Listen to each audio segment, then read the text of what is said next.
So let's start with this. This is the original TBK, and I designed this in, I think it was July and Augustus 2020.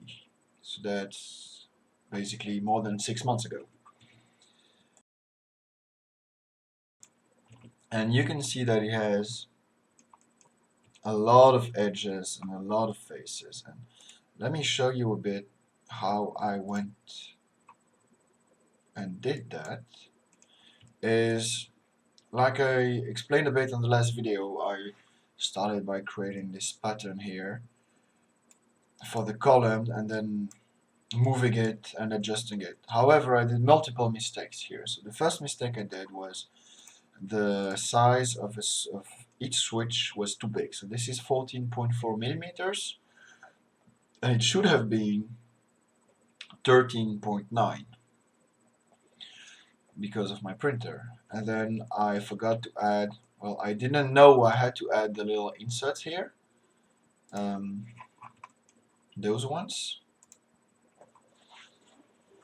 And then I made the switches too big, like the frame around each switch. See, this is 20 millimeters. This is way too much. Now I switch to 17. And the problem with that is that when you start lofting, for example here, it's way too vertical, it's way too close, and you end up with walls that are less than 0.1 millimeter, which is way too thin. It doesn't even print. And the problem with that is because of that of the design, which is, I don't know, can you see the timeline bar at the bottom? Yeah, the timeline bar is huge and full of errors, and the problem is as soon as you change something, it's a mess to propagate in the timeline. Fusion is already not great with that, but the fact that I will show you how I did this design, the fact that I did so many poor design choices makes it even more complicated. So I had to basically redo every switch and make it smaller and add the little inserts, and it was a complete mess. Anyway, the way I designed this is once I had this, I created the shape of the keyboard which I wanted, so I just took it from the top and drawed around it, and then I just started lofting and lofting and lofting. Here, so you can see this side is lofted, and then the rest is lofted here, and basically it's a whole lot of notches, and it's fine, but it's complicated, and there's a lot of shapes playing and a lot of lofts, and for example here, this corner here is terrible, and that means that every time you want to change something, like for example the size of the switches, or let's say I want to change the shape, I want it at some point to make this corner here a little bit more sharp. It's basically impossible to do. It's super annoying, and so that's the reason why I went to the skeleton design, which is here. Let's disable the bottom plate, because here you just do the lofts on the column at the extremities of the columns, and you don't really bother with the corners or in between each column. And it's really fast and nice to design, and it does help a lot with the sound. So the first thing I did is, from scratch, I created this skeleton shape, literally skeleton, because I wanted something clean, and this is the shape I'm going to use for most of my keyboards from now on. You can see I went up to 5 because I wanted to experiment a bit with the function keys. So once I had this design, and you can see here, I basically based it on the original Dactyl Manuform, except for the thumb cluster, which is a bit closer on the TBK. Let's show you here. So it's a bit closer and a bit higher. Once I had that, I was free to use it with either 6x4, 6x5, 6x3 keyboards. I also have a mini here, which is 6x3. And so that's what I did. Let's go here. Here.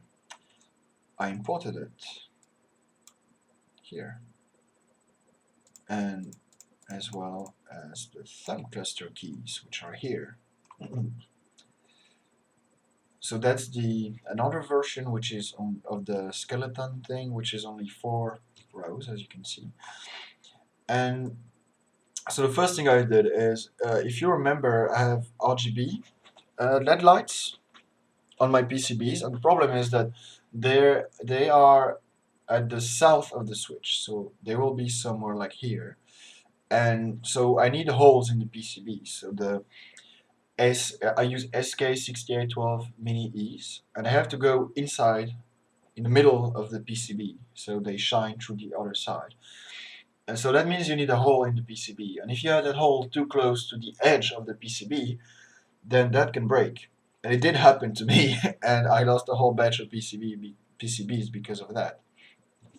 So what I do now by default is, since the PCB at the bottom here is a bit longer because of those RGB lights, I make the columns a bit longer as well. See? Pop all of them.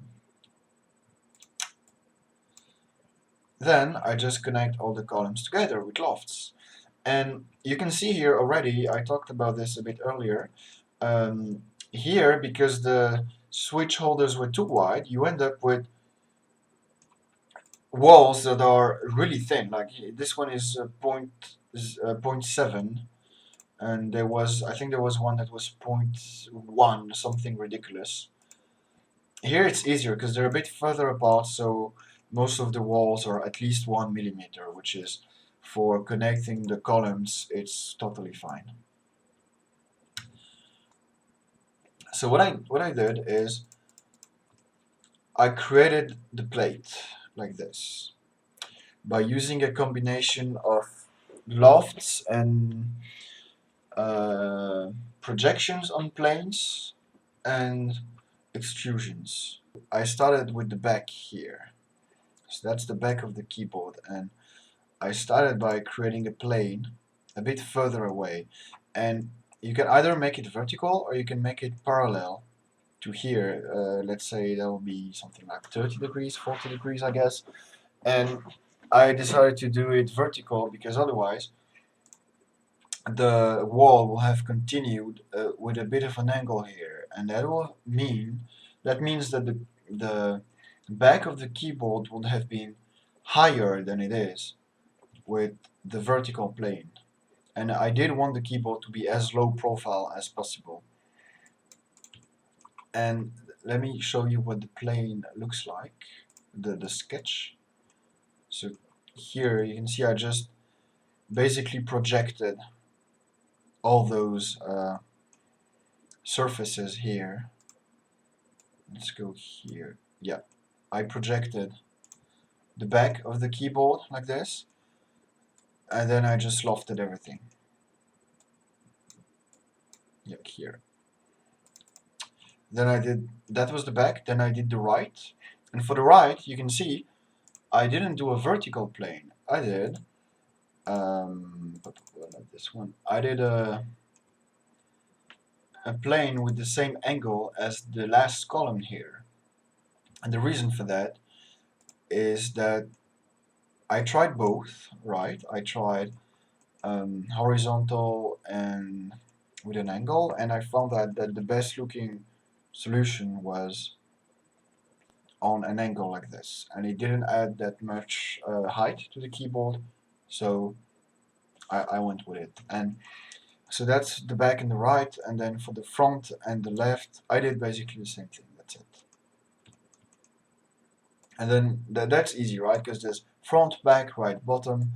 The thumb cluster was a bit more annoying, so I had to basically do a instead of working with planes, I worked with lofts first to loft all the main switches together, and then some extrudes. to make the whole thing.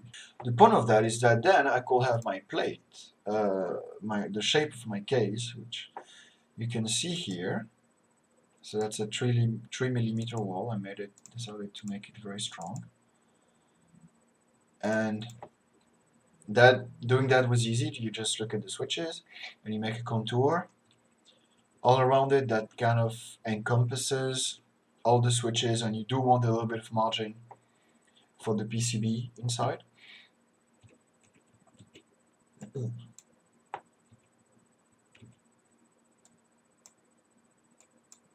And once you have that sketch, you can extrude all around the edges of the case. And that means that the plate will be shaped perfectly. And you can have weird angles like here and all the little circles everywhere. And that's way easier than lofting a little bit everywhere. And then for the thumb cluster, I did basically the same. So once you have the plates, you want to add the sides of the case. And how I did that was I took the bottom sketch, which is here, and I extruded the whole thing as a new body, so it intersects with the plate. And then I can use combine to remove the top. Yeah, here. So you have the top and bottom, and in the middle you have the plate.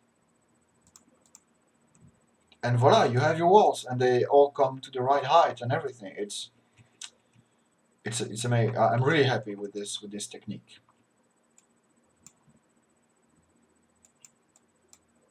And that means that for the thumb cluster, you can also do basically the same.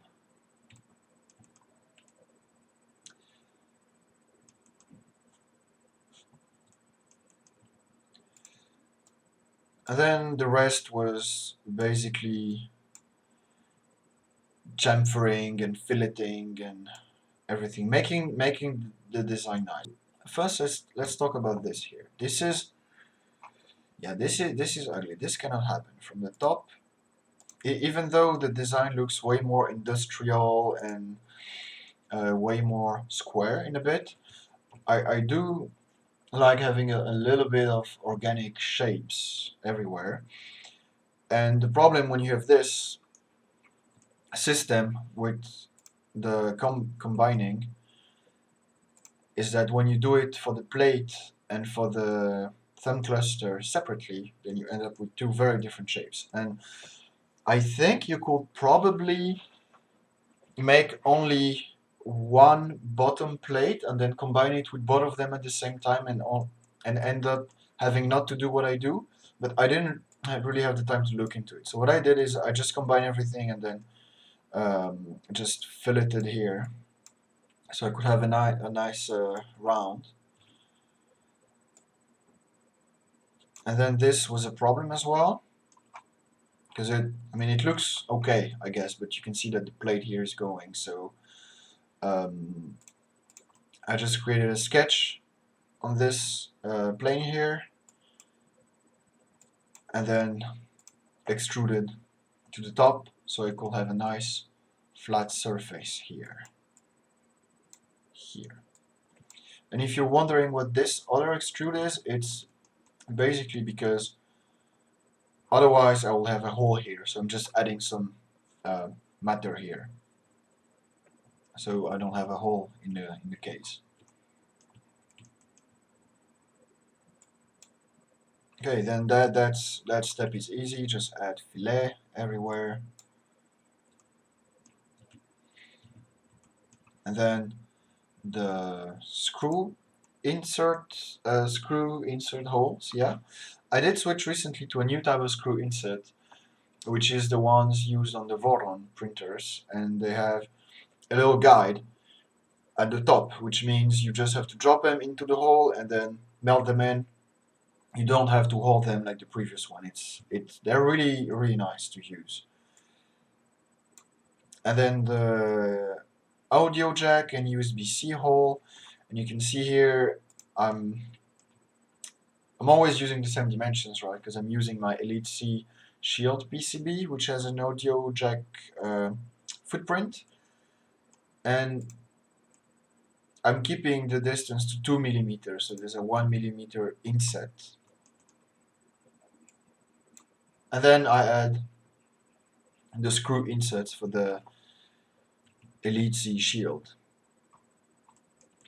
And that's basically where I'm at. I didn't even go through the trouble of adding a plate yet. I'm feeling like maybe I want the plate to be flush, so we'll be inside, but then it's a bit complicated because those, so for example here, when you print it, you have supports that are generated here, and then you have to remove those supports. This doesn't happen here.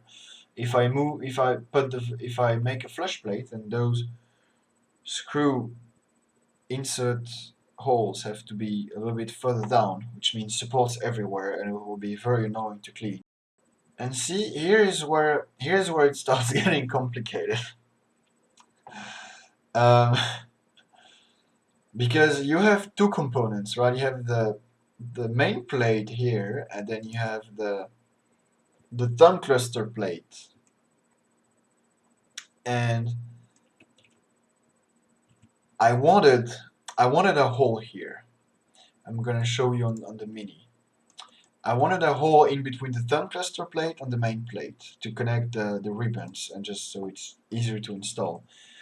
And the problem with that is that you have a plate here, and you have a plate here, and you have a wall here, and then you end up with a lot of bodies going around a bit everywhere.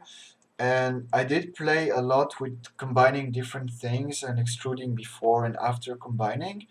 And in the end, on the Scylla and on the Mini, I ended up using two different techniques. So your best bet is to just play with it and try to uh, end up with a design that you like. You see, the thing is that with this, for example, this means that I can keep the top here, and I can also keep this. But inside, here, this means I can cut a little bit here and a little bit here, and then I have space for the ribbons, the ribbon cables. See here, that's what I did. I just cut here. Oh, voila. And then you have the plate here, and you have your space.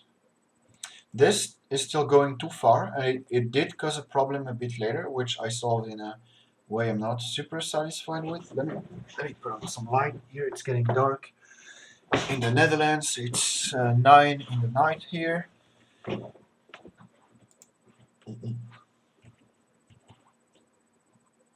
So that was a big issue, getting space for the ribbon connectors. And here you can see what I did is I just use an extrusion,